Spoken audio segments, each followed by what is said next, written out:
तो स्वागत है दोस्तों आपका आज की सीरीज में। तो आज हम जिस टॉपिक पे ऑब्जेक्टिव सॉल्व करने जा रहे हैं वो है इंटरसेक्शन ऑपरेशन इन डीबीएमएस। इसके पहले हम इंटरसेक्शन ऑपरेशंस की थ्योरी पढ़ चुके हैं, तो आप थ्योरी लेक्चर देख लीजिएगा। चलिए आगे बढ़ते हैं। पहला क्वेश्चन है इंटरसेक्शन ऑपरेशन का उपयोग किस चीज के लिए किया जाता है, तो हम आंसर पे फोकस करेंगे। आंसर नंबर बी, दोनों रिलेशन के कॉमन टपल्स को निकालने के लिए। एक्सप्लेनेशन जब हम चेक करते हैं कि इंटरसेक्शन का उपयोग दोनों दोनों रिलेशन में मौजूद सामान सामान मतलब कॉमन टपल्स टपल्स अर्थात रो को निकालने के लिए किया जाता है। रिलेशन अर्थात table. Answer number B, intersection का यूज कहाँ किया जाता है? जब भी दो टेबल दी रहेंगी, उनमें से जो भी कॉमन रो रहेगी उसको निकालने के लिए इंटरसेक्शन ऑपरेशन का उपयोग किया जाता है। क्वेश्चन नंबर 2, इंटरसेक्शन ऑपरेशन का सिंबल्स क्या होता है? इंटरसेक्शन, अच्छा, यूनियन का सिंबल होता है यू और इंटरसेक्शन का क्या होता है? एन। ठीक है, तो इंटरसेक्शन सी, इंटरसेक्शन का सिंबल क्या होता है? ऑपरेशन एन जो होता है वो इंटरसेक्शन का ऑपरेशन दर्शाता है स्मॉल में। Answer number C. Question number 3, intersection तभी पॉसिबल है जब जब क्या हो? आंसर नंबर बी, दोनों रिलेशन का स्कीमा और डोमेन समान हो। स्कीमा अर्थात स्ट्रक्चर, दोनों रिलेशन का स्कीमा और डोमेन क्या हो? समान हो। आंसर नंबर बी, मतलब स्कीमा स्ट्रक्चर या कॉलम भी बोल सकते हैं और डोमेन डेटा टाइप समान हो। ठीक है, मतलब अगर एक टेबल में 2 कॉलम है, तो दूसरी टेबल में भी 2 कॉलम होना चाहिए और डेटा टाइप मान लो रोल नंबर इंटीजर है, नेम है, कैरेक्टर है, तो उसमें भी ने इंटीजर और कैरेक्टर होना चाहिए। मतलब कॉलम इक्वल होना चाहिए और डोमेन समान होना चाहिए। ठीक है, दोनों रिलेशन का स्कीमा और डोमेन क्या होना चाहिए? समान होना चाहिए। क्वेश्चन नंबर 4, इंटरसेक्शन ऑपरेशन किस प्रकार का ऑपरेशन है? तो आंसर ए, ये क्या है? सेट ऑपरेशन है। इंटरसेक्शन रिलेशन अलजेब्रा का क्या है? एक सेट ऑपरेशन होता है। क्वेश्चन नंबर 5, यदि r is equal to 1 2 3, r एक टेबल है और s इज इक्वल टू 2 3 4, तो r इंटरसेक्शन s क्या होगा? आंसर नंबर बी, अच्छा, क्या पढ़ा था हमने अभी प्रीवियस क्वेश्चन में कि कॉमन कॉमन जो भी रहता है हम वो दोनों टेबल से निकाल लेते। आर में क्या कॉमन है? 2 और 3, और एस में क्या कॉमन है? 2 और 3। ठीक है, तो आंसर बी, 2 और 3 दोनों सेट में कॉमन है। क्वेश्चन नंबर 6, एसक्यूएल में इंटरसेक्शन के लिए कौन सा कीवर्ड का उपयोग किया जाता है? इंटरसेक्शन में intersect. Answer number B. Intersection operation का परिणाम किस रूप में होता है? इंटरसेक्शन ऑपरेशन का परिणाम किस रूप में होता है? आंसर नंबर बी, टेबल निकल के आएगी, क्योंकि टेबल ही इनपुट होती है और टेबल ही हमारी क्या होती है? आउटपुट होती है। क्वेश्चन नंबर 8, इंटरसेक्शन तभी पॉसिबल होता है जब क्या हो? जब क्या हो?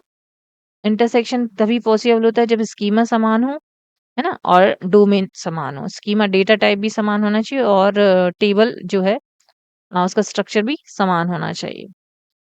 क्वेश्चन नंबर 9, इंटरसेक्शन को किन दो ऑपरेशन से ड्राइव किया जाता है? यूनियन और डिफरेंस से ड्राइव किया जाता है। इंटरसेक्शन को किससे ड्राइव किया जाता है? याद रखिएगा दोस्तों, यूनियन, पहले हम यूनियन निकालेंगे फिर डिफरेंस निकालेंगे। Very important question. Question answer है ए। क्वेश्चन नंबर 10, इंटरसेक्शन किस प्रकार का ऑपरेशन है? इंटरसेक्शन किस प्रकार का ऑपरेशन है? यहाँ पे 2 टेबल यूज होती है, तो किस प्रकार का होगा? ये बाइनरी ऑपरेशन होगा। ठीक है, बी।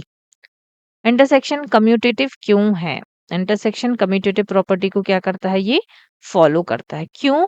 कम्यूटेटिव का मतलब होता है कि लेफ्ट हैंड साइड जो वैल्यू है वो राइट हैंड साइड के बराबर होना चाहिए। अगर राइट हैंड साइड की वैल्यू को हम अगर लेफ्ट में कर दें और लेफ्ट को राइट में कर दें, तो तब भी आंसर एक सा आना चाहिए, इक्वालिटी इक्वल होना चाहिए। ठीक है, अब आंसर नंबर बी, ये कम्यूटेटिव प्रॉपर्टी को फॉलो करता है इंटरसेक्शन। ठीक है, question number 12, intersection associative property को फॉलो करता है, इसका अर्थ क्या है?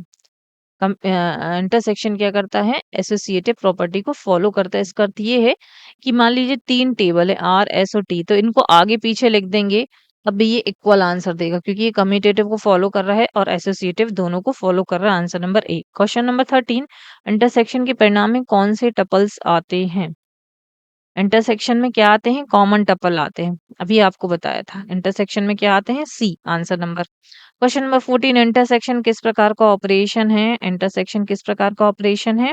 एक ड्राइव्ड ऑपरेशन होता है, क्योंकि ये यूनियन और डिफरेंस से मिलकर बनाया जाता है। Answer number B. Question number 15, intersection कब नहीं किया जा सकता? इंटरसेक्शन कब नहीं अब जब क्या हो स्ट्रक्चर या स्कीमा अलग हो। स्कीमा अलग है तो हम पॉसिबल ही नहीं है। स्कीमा अलग होने पर इंटरसेक्शन क्या नहीं होता है? पॉसिबल नहीं होता है। क्वेश्चन नंबर 16 एसक्यूएल का इंटरसेक्ट ऑपरेटर क्या हटाता है? आंसर नंबर ए डुप्लीकेसी हट जाती है इसमें। Question number 17 r intersect s का परिणाम हमेशा किसका सबसेट होता है? किसका सबसेट होगा? दोनों का। दोनों में से कॉमन टपल निकलते हैं। ठीक है, answer number C. R intersection s का परिणाम हमेशा किसका सबसेट होगा? दोनों का। क्वेश्चन नंबर 18 इंटरसेक्शन किन प्रॉपर्टीज को फॉलो करता है? आंसर नंबर सी कम्यूटेटिव और एसोसिएटिव दोनों प्रॉपर्टी को फॉलो करता है। अभी हमने पढ़ा था। 19 इंटरसेक्शन ऑपरेशन का मुख्य उद्देश्य क्या है? आंसर सी है 18 का। 19 का आंसर बी है। इंटरसेक्शन ऑपरेशन का मुख्य उद्देश्य क्या है? कॉमन डेटा निकालना। Answer number B. Question number 20 r intersection s is not equal is equal to empty set. तो इसका क्या मतलब है? आंसर नंबर ए दोनों में से कोई भी क्या नहीं है? कॉमन टपल नहीं है, इसलिए तो एम्प्टी आया है। ठीक है, एम्प्टी सेट का मतलब है कि कोई भी कॉमन टपल नहीं मिला है। अच्छा, एक समरी देख लेंगे। ऑपरेशन क्या है? ये किस प्रकार का होता है? सेट होता है। ये एक सेट का प्रकार है, बाइनरी है, सिंबल एन है। एसक्यूएल कीवर्ड हम क्या यूज करते हैं? इंटरसेक्ट। रिजल्ट में क्या आता है? Common tuples. ये सारे क्वेश्चन आते हैं, इंपॉर्टेंट है। ये क्या फॉलो करता है? कम्यूटेटिव और एसोसिएटिव प्रॉपर्टी को। कैसे ड्राइव्ड होता है? डिफरेंस आर आर माइनस, मतलब ये दोनों टेबल के नाम है। ठीक है, ड्राइव्ड किससे होता है? डिफरेंस ऑपरेशन से। आज के लिए बस दोस्तों इतना ही। मिलते हैं हम नेक्स्ट वीडियो में, तब तक के लिए गुड बाय।